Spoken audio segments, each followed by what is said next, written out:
first off, thank you all for being here. I want to thank City Council for their great partnership. I want to say a special thank you to Nikki Gaskin-Capehart, to Alan Delisle, and the entire economic development team for getting us to this day. So, I've heard you. There's been much debate about what happens on this corridor. We've seen passion and frustrations rise because buildings haven't. And I remain committed to the mantra that I brought to City Hall when I was first elected: to listen, to learn, and to lead. And with that, I am excited to share a reimagined vision for our beloved 22nd Street South Corridor. Today, with the goal of honoring our past as we pursue our future, with enthusiasm for an unprecedented partnership and a reimagined corridor, we are hitting the reset button on the land formerly known as the Commerce Park.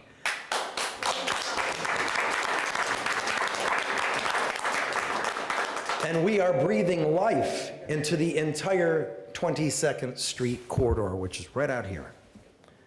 We are no longer burdened by what we inherited, by a federal government requirement to focus on job creation. We are no longer interested in waiting on some in the private sector to find the financial backing or to believe in this land and this community as much as we do. We can now take charge. We can dream and dream big.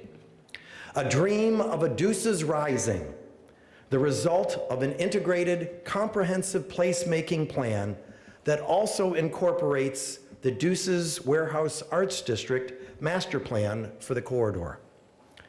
Deuces Rising reflects the ongoing transformation of the possibilities of our people, with a matching transformation of the beloved spaces where they build new businesses, honor legacy businesses, create culture, nurture connections, and call home. We can realize this dream. Now, we've received an unsolicited proposal that begins with more than 2.5 acre site where workforce-owned housing, not leased, owned housing, would be found, along with commerce and retail facing 22nd Street. Now, the commerce and retail would be operated by an inclusive community consortium and would contribute to a community redevelopment fund.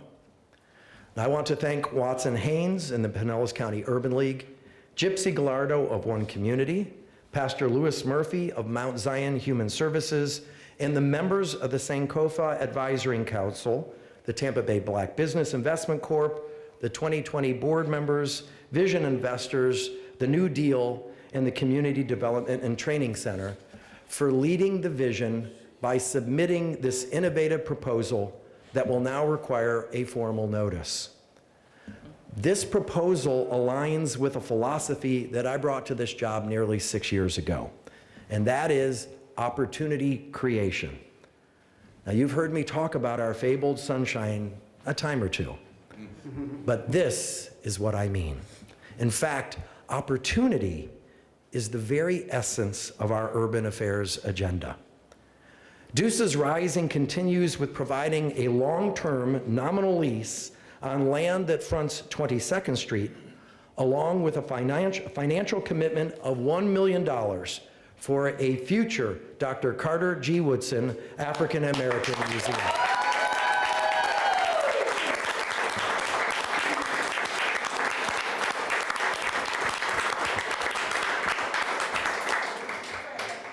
So I love the Woodson Museum, which is one of the reasons why we stepped in to save it several years ago.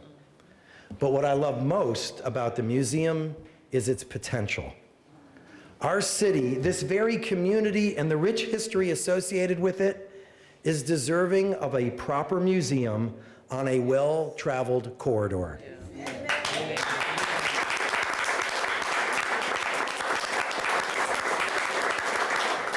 And so we have set aside more than 5 acres for this purpose, and we expect a community-driven capital campaign to complement our efforts.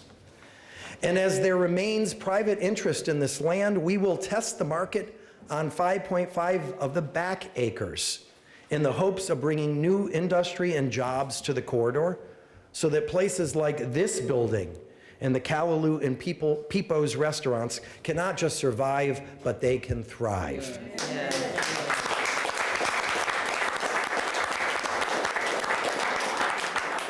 And finally, it's time to move forward on redeveloping the Tangerine Plaza, less than 1 mile from here.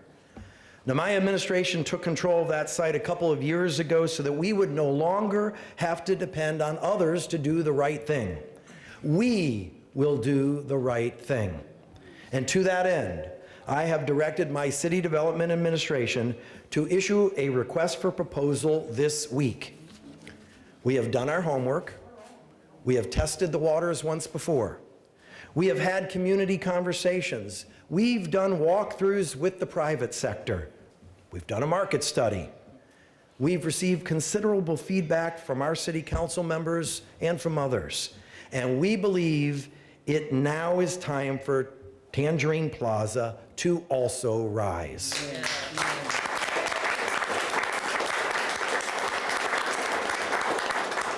So we are requesting a mix of housing types to help achieve our housing for all, from all goals, as well as a much needed fresh food component.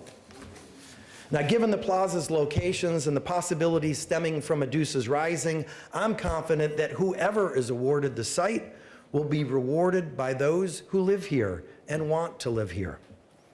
All these actions will be enhanced by more than $7 million in placemaking in just this year alone that will reimagine the 22nd Street corridor and restore it to its former glory. 5 gateways, new parks, an Elder Jordan statue are all assets that are on the way. So remember this day, December 10th, 2019, as the day we decided to rise and work together to make the Deuces a cradle of culture once again. We will ensure that the people who have shepherded its vibrancy and been stewards of its history will be the ones who power its future. And when that happens, we will make our great city a grand city.